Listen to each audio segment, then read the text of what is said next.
Olá, seja bem-vindo ao programa Ciência e Fé da Igreja Cristã Maranata. A paz do Senhor Jesus. Estamos iniciando aqui mais um episódio para falar a respeito do materialismo histórico. No episódio anterior, nós tratamos a respeito desse assunto, falamos como o materialismo se relaciona com as ideologias, falamos a respeito de alguns teóricos e trouxemos também aqui alguns aspectos para a igreja se preservar de muitas coisas que contrapõem a palavra de Deus. Nós vamos dar sequência a esse assunto. Estamos aqui com alguns irmãos nossos, pastores, membros do grupo Ciência e Fé. Dentre eles, pastor Eduardo Rossetti, a paz do Senhor. A paz do Senhor, Willer, a paz do Senhor, pastor Tiago, a paz do Senhor a todos os ouvintes. Maravilha. Paz do Senhor, pastor Tiago. Pai do Senhor, Pai do Senhor, pastor Rossetti, os demais Muito irmãos bem. que estão nos assistindo, né? Uma benção a gente estar aqui de volta. Mais uma vez para falar sobre esse assunto, né? E, na verdade, é uma sequência, né, de temas que a gente tem tido. Falamos a respeito também do relativismo acadêmico, e o materialismo, ele acaba entrando também nessa seara. Nós vamos ler aqui um texto da palavra do Senhor, o texto base aqui, Colossenses 2, verso 8, diz assim: tende cuidado para que ninguém vos faça presa sua, por meio de filosofias e vãs sutilezas, segundo a tradição dos homens, segundo os rudimentos do mundo e não segundo Cristo. É uma abordagem feita pelo apóstolo Paulo aos Colossenses. E é interessante aqui nós falarmos que ela vai ao encontro dos nossos dias hoje. Essa palavra ela poderia ser muito bem trazida aos irmãos da igreja, aos jovens, do cuidado que se deve ter, né, com tantos temas que se relacionam com o materialismo, e falamos isso no episódio anterior, porque o materialismo, né, pastor Eduardo, ele sempre vai falar que tudo é matéria, a realidade como um todo se explica pela matéria. Até o próprio surgimento do ser humano, né, nós fizemos algumas abordagens aqui em relação a isso, essa conjunção, até mesmo do materialismo, o evolucionismo em alguns momentos. Mas como que a gente pode introduzir o assunto aqui já nesse novo episódio, da associação deste materialismo com relação ao ser humano em sua essência? Como que o materialismo ele enxerga essa formação do ser humano e como que a Bíblia, né, vai nos falar a respeito disso?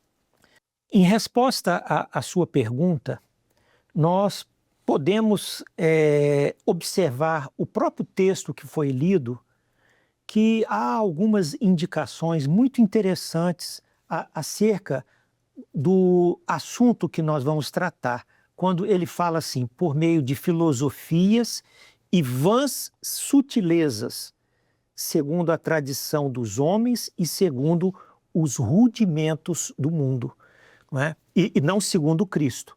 Então, veja, as vãs sutilezas, as filosofias, as tradições dos homens, nesse aspecto da questão do materialismo histórico, eles ocupam a posição privilegiada, em que a realidade ela é explicada, ela é construída a partir da matéria, do mundo material, né, da vida social e das relações econômicas entre as pessoas, de maneira que qualquer realidade espiritual, qualquer intervenção divina, qualquer ação espiritual no homem, transformando o homem, capacitando o homem, é negada. Tá? Então, esse aspecto é um aspecto que precisa ser considerado. Por quê? Porque quando nós explicamos as transformações, a vida do homem, a evolução social, através de elementos puramente materiais, nós reduzimos a existência humana a aspectos materiais.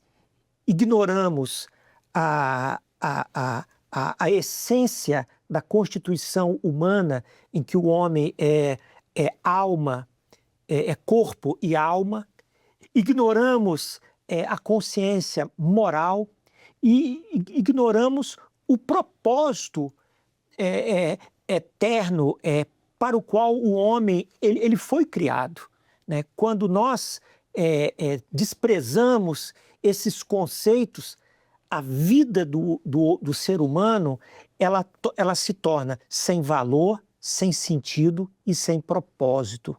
E é hoje o que vemos numa sociedade decaída, em que o ser humano ele perdeu totalmente o seu valor.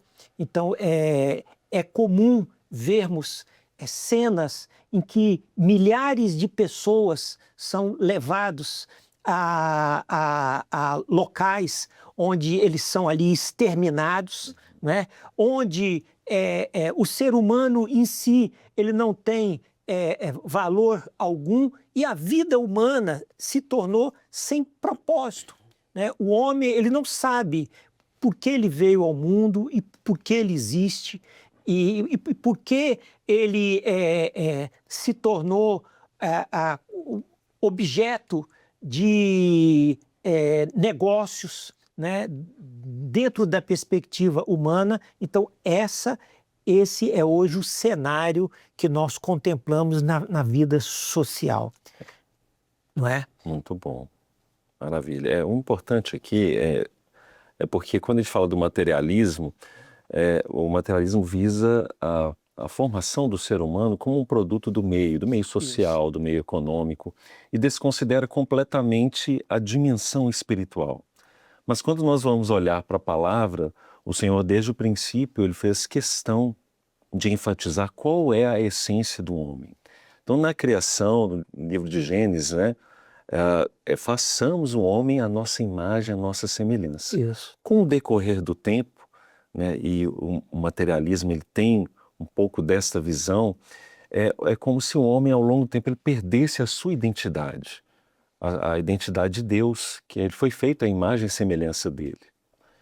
E com isso foi ganhando força o próprio naturalismo e tudo mais. Mas o Senhor ele sempre faz questão, na sua palavra, deixar registrado, que nós temos, sim, evidentemente, uma essência, parte dela é material, afinal nós somos feitos do pó da terra, mas existe uma outra essência que provém da eternidade de Deus, que é o fôlego da vida. Certo. Essa porção espiritual que nós não podemos esquecer jamais. E assim, a gente sempre salienta isso, seja em um livro que vai ser lido, em uma bibliografia ou um conhecimento de um determinado teórico, autor, ou até mesmo um determinado curso que algum estudante ele vai fazer, ele não pode levar aquilo como centro de sua vida. Sim. A palavra, sim, que é a verdade absoluta, ela deve ser esse centro, porque ela conta, de fato, a história da humanidade, a origem, né, pastor Sérgio, o início de tudo. E a palavra ela é imutável, né? A ciência, ao longo do tempo, ela vai mudar a sua opinião sobre muitas coisas, ela vai mudar o seu entendimento sobre muitas coisas, à medida que a gente vai descobrindo alguns detalhes sobre a física, a química, a biologia, vai mudando também esses conceitos filosóficos, né? Porque à medida que a gente vai descobrindo coisas lá na biologia e que aponta para um criador, você vai mudando todos os conceitos filosóficos. Apesar de muitos filósofos não se veem mudando isso. Às vezes sustenta um entendimento, mesmo que todas as outras leis físicas, químicas e biológicas sejam contrárias. Mas à medida que nós vamos avançando no conhecimento, vai mudando também os nossos conceitos. Mas a palavra de Deus ela não muda. Ela é imutável, ela é a mesma ontem, hoje e será para sempre. Por isso que a nossa fé e a nossa salvação nunca pode estar firmado em coisas desta vida. E aí leia-se a ciência também como coisa desta vida, a filosofia. Claro. Por quê? Porque se amanhã muda, e aí, como é que ficou a nossa salvação? Isso. A nossa salvação tem que estar firmada no Senhor Jesus, que é o mesmo ontem, hoje, será para sempre. Por isso o autor e consumador da fé não é o conhecimento científico. O autor e consumador da fé é o Senhor Jesus. Amém. Muito bom. É isso mesmo. E, pastor Zete, como é que o materialismo, ele, em determinados momentos, ele pode contrapor, né, a palavra do Senhor? De que maneira nós podemos lidar com isso? Assim como o materialismo histórico, né, o secularismo, ele parte do princípio da matéria, né, e toda a construção é resultado de uma construção social, eles tornam a ideia de Deus também como uma construção de ideias, uma construção social. Então, Deus não é um ser eterno, não é o Criador, né? Deus é produto de uma geração humana. E quando isso entra dentro do contexto da humanidade, eles consideram que a religião é um meio de se controlar as massas, né? É um meio de controle, é um meio de amainar os impulsos inerentes dos relacionamentos humanos, né? E dessa forma, a fé não vai passar de um reflexo da vida humana, né? Das condições materiais e não de uma realidade objetiva do mundo, né? Em que a palavra de Deus ela mostra a sua ação absoluta na existência do homem, na constituição do homem e com participação até mesmo na origem da vida humana, à medida em que a revelação de Deus ela mostra como Deus criou o homem, como Deus agiu no princípio de todas as coisas e como Deus é o condutor da história. Não é? E Deus é absoluto nessa condução, né, pastor, da história. Ele conduz toda a história da maneira com que ele deseja, ele é soberano nisso. E a história, ela segue um caráter profético estabelecido na eternidade. Isso. A história do homem, ela segue esse caráter profético. E você vai ver isso em muitos momentos, em coisas que parecem coincidências, mas que nós que sabemos que o Senhor controla todas as coisas, nós sabemos que são provisões de Deus e para que um determinado fim se cumpra. Vai ver isso claramente quando, por exemplo, 50 anos antes de Lutero querer traduzir a palavra, Gutenberg produziu a imprensa, o que facilitou muito. Antes mesmo dos apóstolos saírem para evangelizar, passou-se 2 impérios que foram muito importantes nesse aspecto da evangelização. Foi o Império Grego-Macedônico, que estabeleceu uma só língua, ou seja, todo mundo daquela região falava o grego, o koiné, né? Unificou a língua. Isso. E logo depois o Império Romano, que fez as estradas seguras.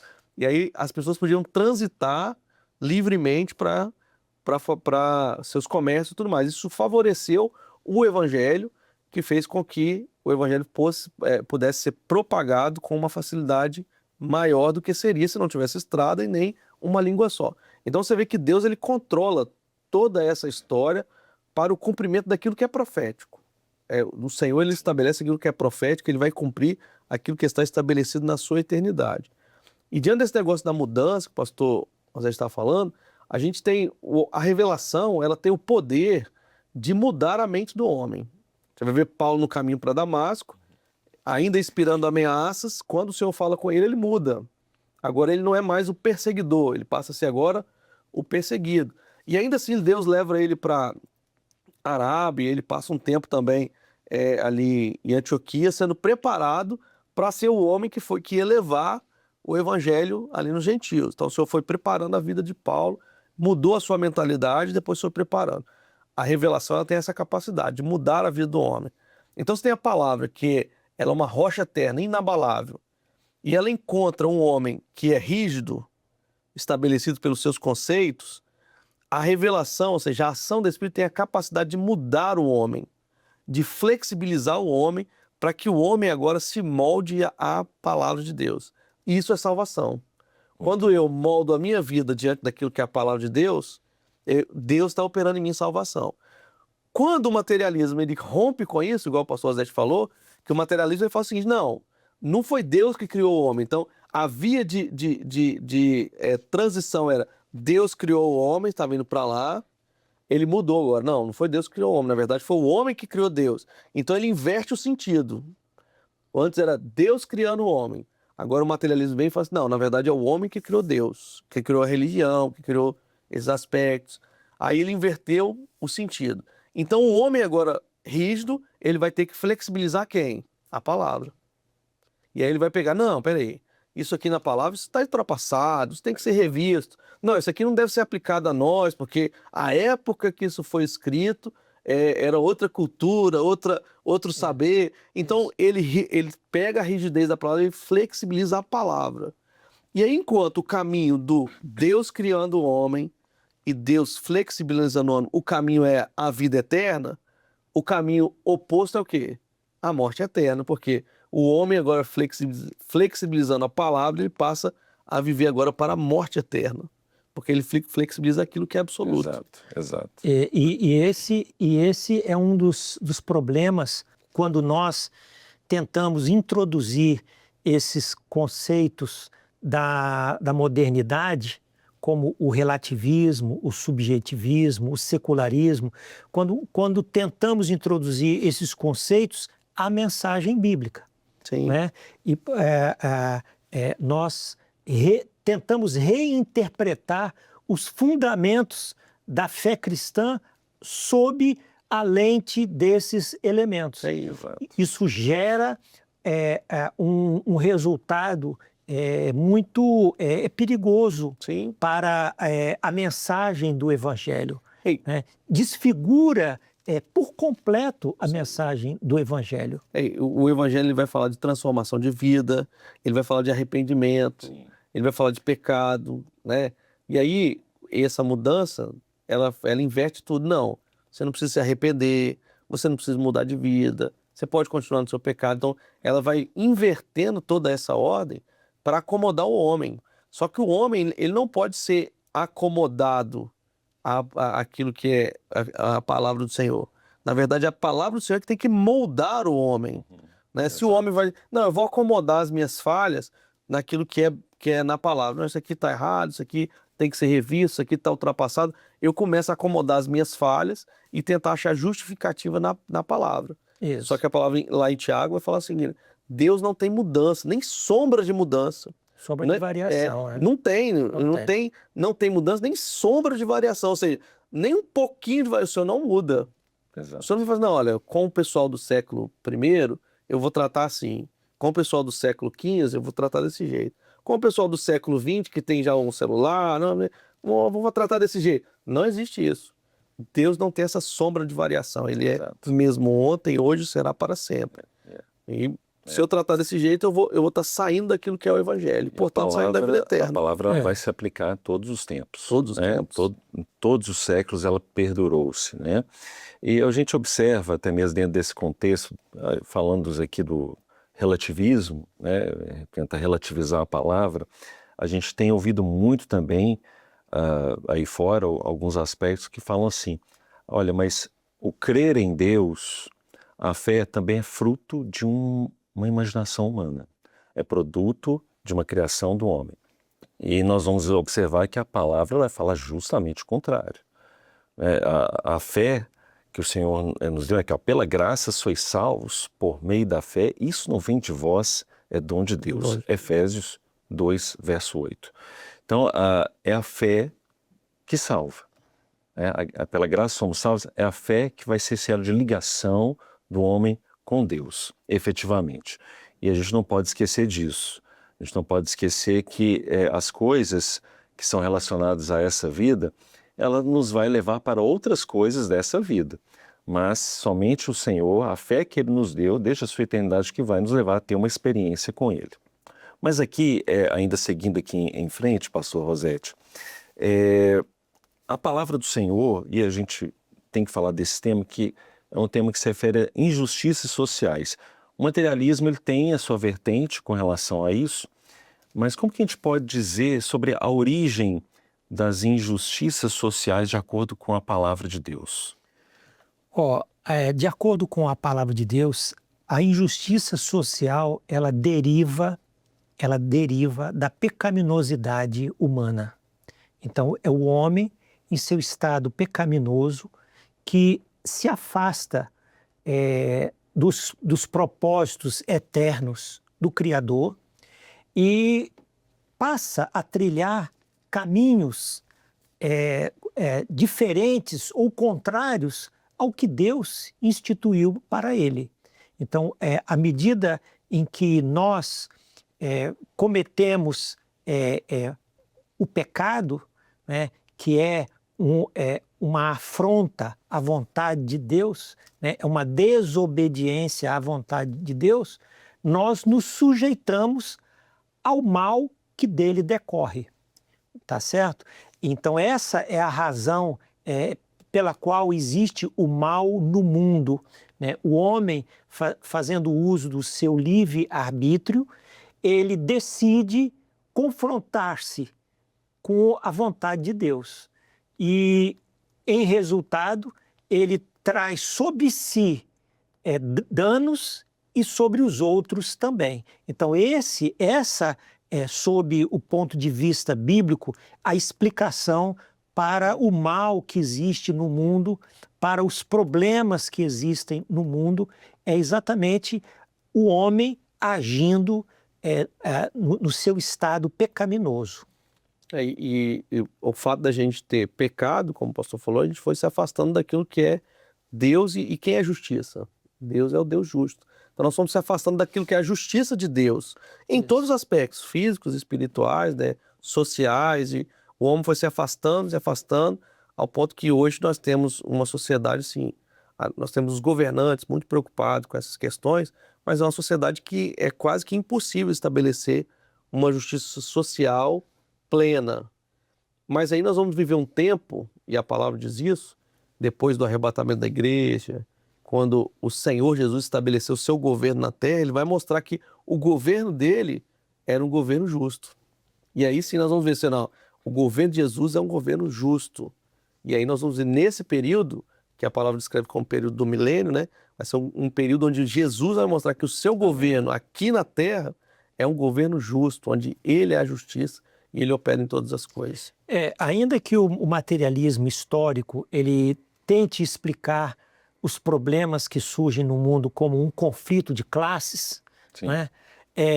Como uma alteração, como uma vamos supor, uma dificuldade econômica de lidar com as diversas questões. Na verdade, isso como nós poderíamos dizer e vimos no início, se trata de uma vã sutileza, né? Sim. São palavras que tentam amainar o rigor daquela condição pecaminosa do homem, né? Em afastar-se do projeto original de Deus e agir por conta própria, né? O resultado são os problemas que hoje nós temos no mundo, as lutas que hoje se travam no mundo, resultam exatamente do abandono da vontade de Deus, e o homem passou a trilhar esse caminho, né, distante dos verdadeiros desígnios que lhe foram estabelecidos, né? É uma pergunta que normalmente é feita, né? Por que tem tantas injustiças sociais, como se estivesse atribuindo isso a Deus, né? Se Deus existe, né, por que existe tantas coisas assim? Porque é aquilo que o pastor Eduardo disse, né? Na verdade, isso é fruto daquilo que é interno. As injustiças que a gente observa no mundo hoje, elas são derivadas do coração do homem. Do coração do homem. E é muito comum, às vezes, nós ouvirmos as pessoas dizer, mas se Deus é um Deus justo, por que ele permite que uma criança sofra? Por que ele permite que o mal permaneça no mundo? A resposta é muito simples, porque Deus concedeu ao homem o livre-arbítrio. Né? E a concessão do livre-arbítrio não foi algo mal que Deus fez ao homem. A concessão do livre-arbítrio é porque Deus, ao constituir o ser humano, ele queria um ser que pudesse se relacionar com ele em amor. Sim. E o amor, ele só é exercido em liberdade. Sim. Né? Se não há liberdade, não há verdadeiro amor. Então, é isso que está ao centro da questão. Enquanto permanecer o livre-arbítrio, o homem ele terá a livre capacidade de escolha, ele poderá escolher entre o bem e o mal. Mas Deus, ele nos ensina, através da palavra, que nós podemos escolher o bem. Amém. Hoje eu coloco diante de ti, né? A bênção e a maldição, a vida e a morte. Isso. Mas o Senhor vai falando, escolhe, pois, a vida, para que vivas. E isso é um aspecto interessante, porque se Deus, veja bem, as pessoas falam assim, não, mas existe tanta injustiça, sofrimento, por que Deus não acaba com isso? Porque ele não vela contra, ele não contende contra a sua própria palavra. Porque o momento que ele, como o pastor falou, com o momento que ele forneceu ao homem o livre-arbítrio, ele vai permanecer com esse livre-arbítrio até que todas as coisas se cumpram. Mas, enquanto isso, ele não vai contender com a sua própria... Não, deu livre-arbítrio, mas deu um livre-arbítrio mais ou menos. Não existe isso. Deus, ele estabelece, olha, deu livre-arbítrio, o homem pode escolher entre aquilo que é a vontade de Deus e aquilo que não é a vontade de Deus. Mas lembrando que tudo isso tem uma consequência, né? Ninguém pratica o mal e fica de todo impune. Em algum momento, as coisas, aquilo que nós plantamos, nós vamos colher. Isso é assim, certo. Aquilo que nós plantamos, nós vamos colher, né? Se nós plantamos na nossa vida uma vida de bênção, buscamos o Senhor, se o Senhor, a cada dia nós velamos por isso, para que a nossa vida seja uma vida diante de Deus aprovada, lá na frente nós vamos colher algo que é muito importante, que é o Senhor vai olhar para nós e vai dizer, servo bom e fiel, foste fiel no pouco, no muito te colocarei. Muito bom. Se plantarmos outra coisa, vamos colher outra coisa. Isso mesmo. Maravilha, muito bom, é isso mesmo. Pastor Rosete, a gente já está caminhando aqui para a fase final aqui do episódio, mas existe um problema que quando alguns podem misturar o materialismo com a fé. Qual que é o risco disso? Quais são as consequências disso na vida do servo? Olha, como nós dissemos, né, a tentativa de tornar a mensagem do Evangelho coerente com o relativismo, com o subjetivismo e com o secularismo, distorce a mensagem do Evangelho. Muitos o fazem sob a justificativa de tornar a fé mais inclusiva, de tornar a fé mais contextualizada, de tornar a fé mais relevante. No entanto, esse esforço humano, né, e como nós vimos aí, segundo a tradição humana e segundo os rudimentos do mundo, esse esforço humano, ele redunda num grande fracasso da mensagem do Evangelho, porque a mensagem do Evangelho, ela vai exatamente contra a natureza pecaminosa do homem.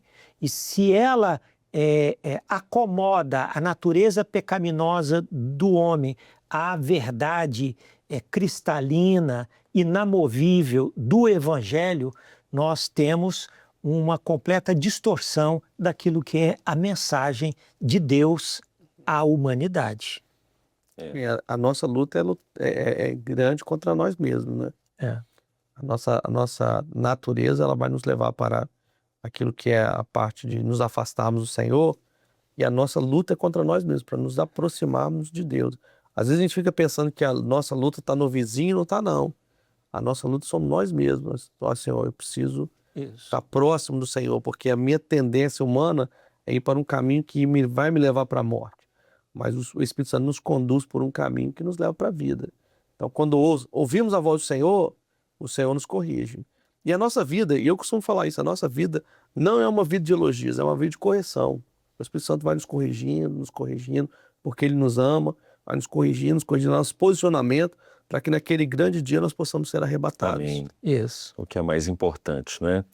E a gente chega aqui para esse ponto que, dentro desse cenário que nós vivemos, esse momento profético, né? qual que é a nossa postura, né, pastor Rosete, como igreja, diante desse cenário, de tantas coisas que a gente escuta e que as pessoas elas têm acesso, qual que é a postura da igreja do Senhor diante de todos esses acontecimentos? Olha, a igreja, assim como o homem que anela viver e servir a Deus, ele deve se manter firme à palavra de Deus, né? Sem se conformar com os padrões modernos, pós-modernos, com as novas ideias que entram na vida da sociedade e algo que os próprios apóstolos já advertiram a igreja nos tempos antigos, quando ele diz assim, olha, não vos conformeis com este mundo, mas transformai-vos pela renovação do vosso entendimento, para que experimenteis qual seja a boa, agradável e perfeita vontade de Deus. Está em Romanos, capítulo 12, verso 2.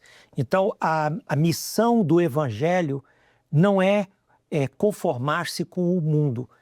Pelo contrário, a missão do Evangelho é moldar mentes e corações à mensagem de Deus, né, ao ensino de Deus à humanidade. Essa é a única maneira em que o mundo poderá encontrar o caminho que Deus traçou para ele e cada homem encontrará a vocação que lhe foi destinada pelo Criador. Glória a Jesus, maravilha, né? Essa orientação que foi nos dada, né? Até temos como referência, né, aquilo que o pastor Rosete já nos informou aqui, Efésios 6:11, revestivos de toda a armadura de Deus, para que possais estar firmes contra as astutas ciladas do inimigo.